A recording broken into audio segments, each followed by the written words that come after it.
All right, we're going to be in 1 Samuel 8 this morning. Actually, we're going to be in 1 Samuel 8, 9, and 10. Yeah, if any of you are looking at it going, never happened, yeah, I quite agree.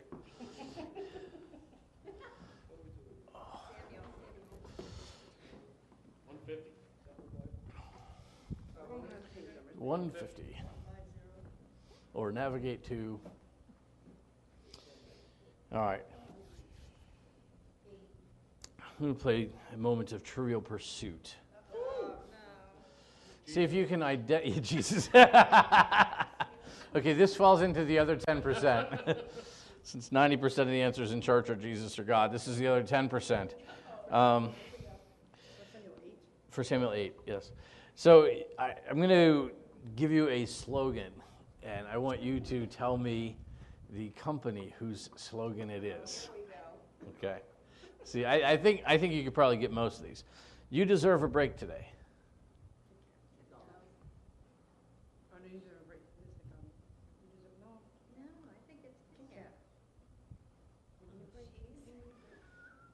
Give me a break is Kit Kat. You deserve a break today is McDonald's. So we can tell who goes fast fooding a lot. Now this is a little bit older. 2 for me, none for you.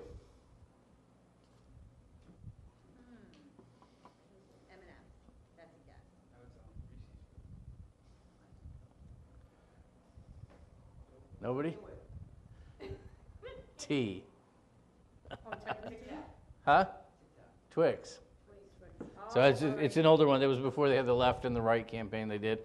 How about, I think you all know this one. You are now free to move about the country. Oh, ding. Huh?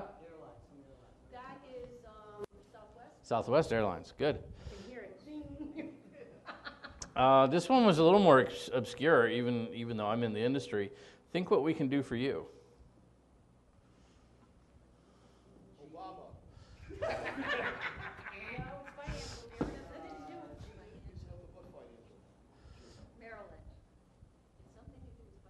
No, but Maryland has the awesomest flag in the Union.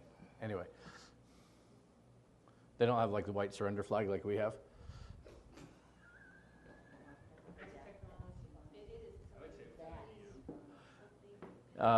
Bank of America. How about Have It Your Way? Burger King. There we go. So. Have it your way as long as you don't want it to look like the picture. Because what we're going to show you is this big. What we're going to give you is this big. Sorry, we stepped on your bun. All right. Oh, come on. You've never thought that going, the picture, it's a lot bigger. Oh, yeah. It's more like this. It's more. All right. So if you were to think about each of these slogans more than the company, what common theme is in each ad or each slogan? Did you sense a commonality? You, me, right. It's about me. Why do you think advertisers use that kind of an approach? We're all selfish. Personalize it? We're all selfish. Selfish. Now, those are two vastly different shores on the same sea. It's always about me, and that's why this world is. Me. Yeah, it's about me. Okay. Catering to the individual. Okay. Catering to the individual, so you got, some personalization, or are they really just trying to stoke our self-obsessiveness, our egocentricity, our narcissism? Throw out all my big words now, so I don't use them this morning. And I think you might could go both ways, but ultimately, what are they trying to do? They're trying to get us to buy something, and the best way to get us to buy something is to make it all about us. And so, and this is probably true of almost all advertising, all the way down to the stuff we do here at church. This is what you need. This is why you need it. This is why you. It's about salvation. Yeah. It's more important than a burger. Yes. It is similar, exactly. And I think I think you kind of preempted me there, talking about what it reveals about our culture. Is it really reveals that we're a bunch of narcissists at the end of the day. I mean, I think once you Coming soon to a church near you. What's that? I think once you've taken care of yourself with your salvation, your outward look should change to outward. Okay? Yes. I'm taken care of, now I got to take care of others. Now I need to help other people get to where I am, but we need to get you. Right, and That would be nice if it were true for everyone. yes. I know. And it's one of the great contrasts of real biblical Christianity is we become increasingly less self-focused and increasingly more others-focused and increasingly more God-focused. And those two things go together. Once we get beyond ourselves, there's whole new shores that we can, look at in God and helping others. But we have to get past ourselves first. Excuse me. Somebody brought a cold into my home already. So we're going to pick up in 1 Samuel 8, talking about this idea, this notion of kind of self-centeredness, and how does God respond to that, and how should we? And so, admittedly, in 3 chapters of 1 Samuel, we're going to fly fast, and treetop views only, not a lot of time to jump in. I want to read, though, one of the saddest verses, in my opinion. We talked last week, I believe, or the week before, about Eli and the fact that his sons were such monsters. And here they were supposed to be priests. And into that really dark moment in Israel's history comes Samuel, who is literally a bright, shining light into this darkness. One of the saddest verses, I think, in the Bible, given that stark contrast, is 1 Samuel chapter 8 and verse 3, and it actually precipitates all that is going to flow from here. Speaking of Samuel, but his sons did not walk in his ways. They turned aside after dishonest gain, took bribes, and perverted justice. These were the sons of Samuel, not the sons of Eli. A generation later, here you have a guy who was, from a very young age, very godly. And you look at Samuel's record as a judge, very good resume. Very godly man, very honest, did what needed to be done. And yet, despite his accomplishments, I think one of his greatest failures happened at home. Bless you. In that, his sons did not follow in his steps. His sons didn't worship God. His sons worshiped themselves. His sons could have been Eli's sons. Now, it doesn't seem like they were quite as monstrous in application, but still, they're perverting justice. They're going after dishonest gain. They're taking bribes. They're walking the same path that Hophni and Phinehas walked. I think that is particularly sad. As a dad, it is a real swift kick in the pants, because this is not what I want for my kids. If I am not known by anybody, but my kids make it out in one piece and they're godly and they're honest, then I will feel like I've gotten out of this life and having accomplished something. And I had a whole bunch of kids just to make sure it was a high challenge. It's not really why I did it, but but this is incredibly sad. And so this then sets up what's going to follow in 1 Samuel chapter 8. And were we to read this whole chapter, and I would encourage you over the course of the week to read chapters 8, 9, and 10, because we're going to have to go quickly. And so you'll have some homework, but you have the God Rules handout, which is kind of your note sheet for the morning, and then this Command and Consequences, which is most definitely homework, and then Home Connection, just kind of touching base with your kids and with this material through the week. But I would encourage you kind of take this God Rules sheet, and as you read through this week, spend a little time kind of reading it, look again at the notes. But what happens here is a result of the fact that Samuel is godly, but his sons are not. His sons are kind of entering into a plan of succession. They're succeeding him and we find in verse 1 that he had made his sons judges. That there was, though the judges, this whole period in Israel's history, the judge was typically one generation. God would raise up a guy, he would deliver the people from whoever was oppressing them, he would judge the people over the course of his lifetime, he would die off, the people would go back into sin, but there would really not be any kind of centralized administration. And so this idea of actually, I'm going to make you a successor to me as a judge, was something that really was not common in this era. And yet Samuel recognized that there was a need, and I think it's a legitimate need, for some kind of, centralized leadership for their nation. I mean, what was the priesthood offering? Not a heck of a lot. What was there was no government. God was the king. The priests were supposed to be his emissaries and kind of his administration, but the priests were doing a horrible job. And so Samuel is looking at it going, we got to do something because I'm old, and when I die, this thing is just going to fall apart, and you're going to go back into sin. And so his heart, I think, was good. The succession plan was kind of unique. And the people looked at Samuel, and they said, look, we love you. Your kids are terrible. Thank you, no. You promote them to judges anywhere else, but not here. And so the people looked at Samuel, and they said, look, we look at all the other nations around us, and they have this thing called a king. Can we try that? This is their request. Now, is this God's intention for them? At no point, at least not at this point. Now, I think it was coming. I think they preempted God, but God's desire for his people was that he would be king. He had set it up intentionally as a theocracy, was the form of government. That he would be the king, that the priests would be priests, but they would also be the governmental element. And that's the way the sacrificial system was set up. That's why you read through the law of Moses. That's the reason it's called the law, because this was the law that governed Israel. It was their literal, physical law that they lived by. And so this is what God intended. And so the people are like, okay, that's not working out. We can't see God. We can't take our complaints directly to God. We can't go to his court. We can't go to, can we get a king?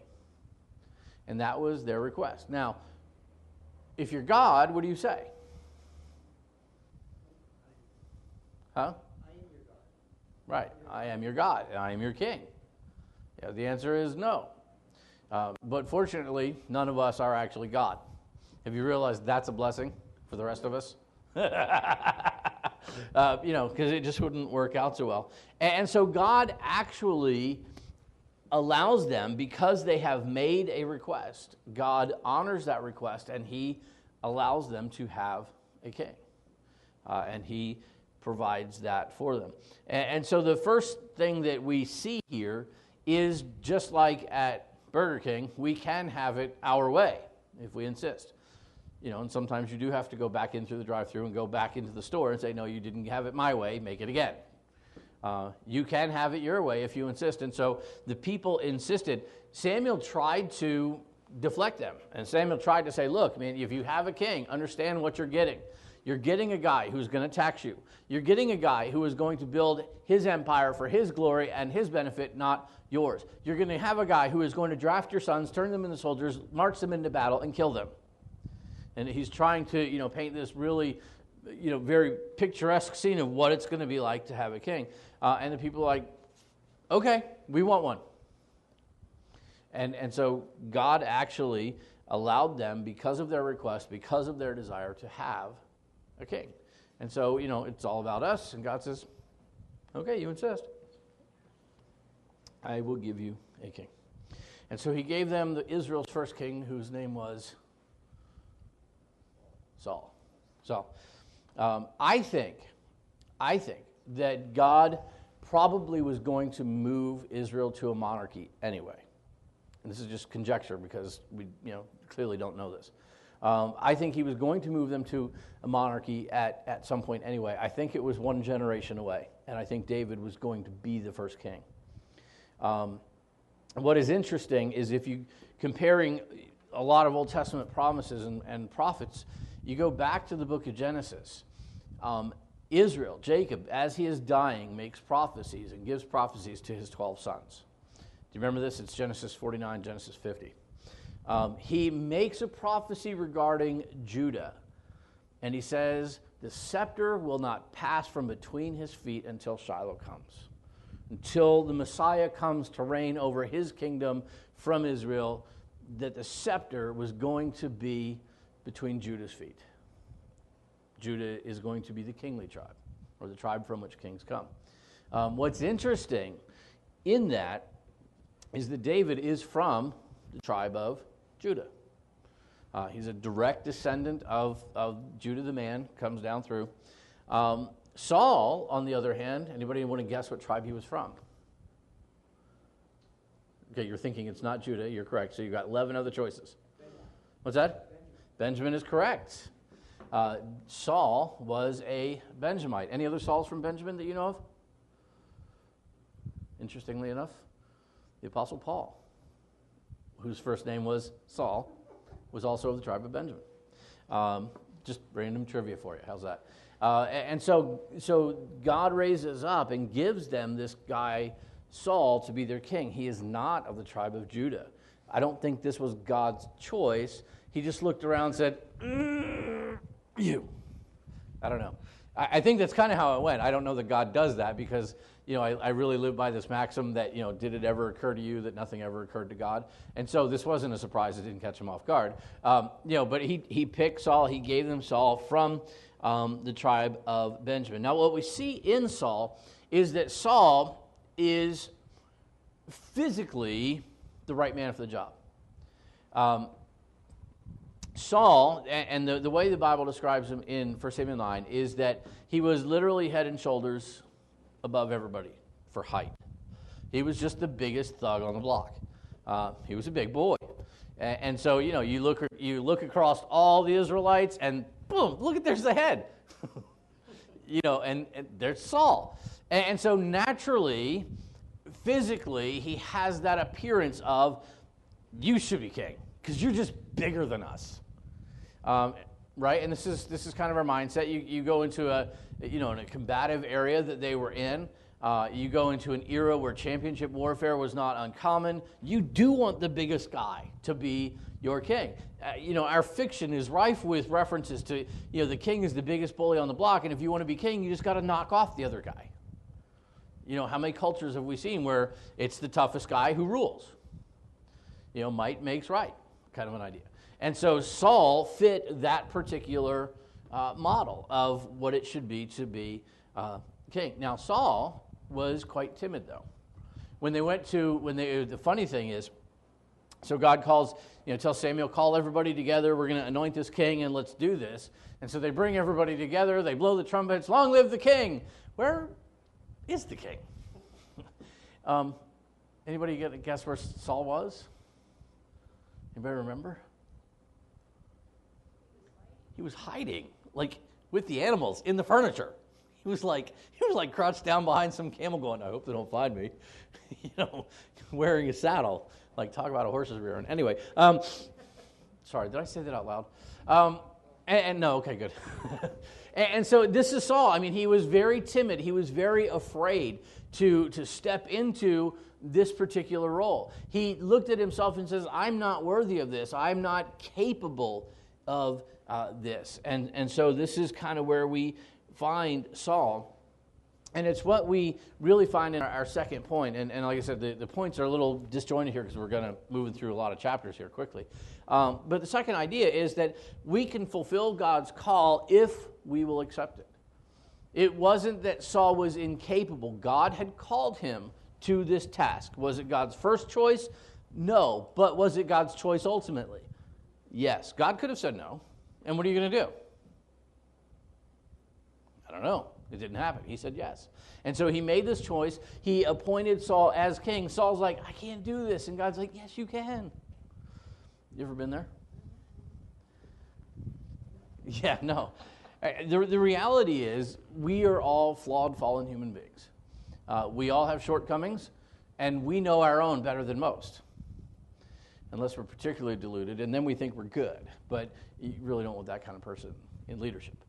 And so here's Saul, and he's like, I'm not capable. And the reality is that's how each of us is. God calls us to do certain tasks, and he is the one who enables us. He's the one who makes us able to fulfill our calling. The reality is, if God's called you to something, he's been preparing you for it for a very long time. And so, what you look at as things that, made you a real screw up, that God's like, no, this is what made you really ready. These things that I walked you through and allowed you to go through are what has prepared you for what's next. And whatever you're going to experience today is God's preparing you for what's going to happen tomorrow and beyond. The reality is, regardless of our age, we don't know what God has next for our next step. He's preparing us for it. He is equipping us for it. And if we'll accept whatever that step may be, then we can enter it knowing that we're fulfilling God's calling and that God has prepared us for. I'm continually amazed as I tried to reconnect with some of my classmates at how many guys that, we all went to school because we wanted to be vocationally in the ministry. And I remember guys I looked up to going, wow, these guys are like rock stars. And I don't know what they do for a living anymore, but I do know what they don't do for a living, and that's ministry. And you look back and you're like, well, how in the world did they not get it? And somehow I made it. I don't know. I'm continually amazed as I look at just the peer group that I walk through school with going, how in the world is it I get to do this Sunday after Sunday? And I love what I do. But, I didn't think I was going to be the success story, as it were. I really looked at other people going, wow, these guys are going to make a difference. These guys are going to just, tear up the world for Jesus. And they tore up the world, but not necessarily for Jesus. And you look and you're like, wow. Because the reality is, it's not about me. It's about him. It's about what he's called and what he's planned and what he's prepared. And I sit back on a weekly basis and go, well, this is a crazy ride, man. No idea.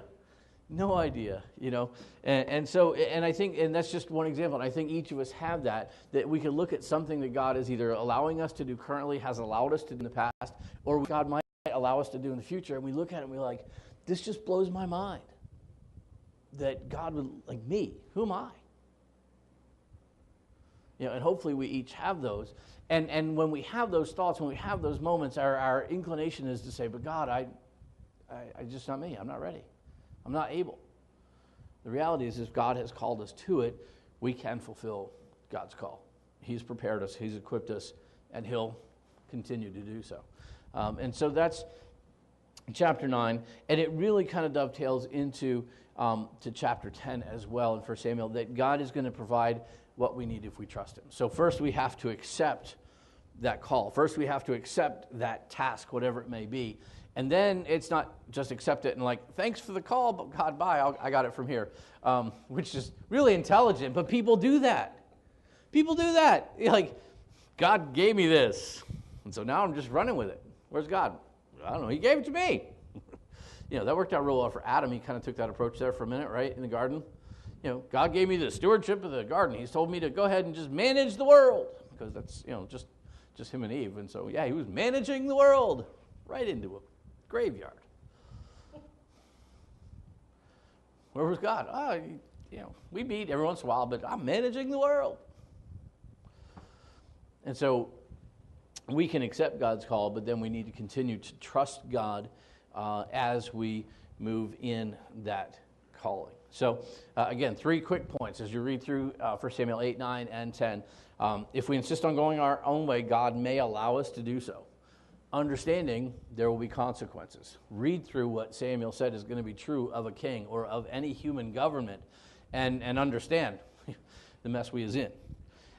Secondly, God will equip those he calls, but it's only by the power of God's Spirit that we can really do God's will. And that's what Saul will see as we keep going.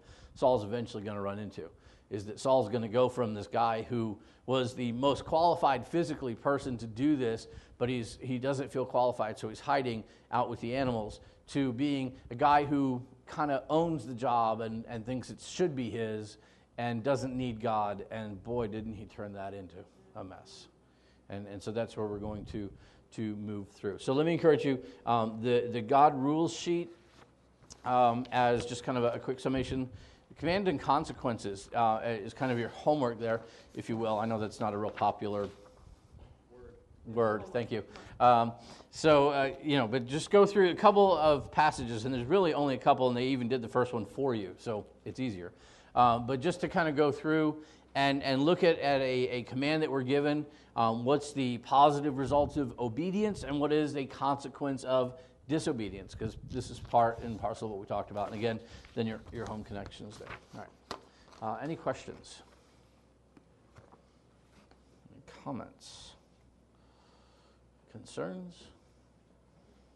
All right, Brother Bob, would you close us in a word of prayer, please, sir? Your brother Bob. Sorry.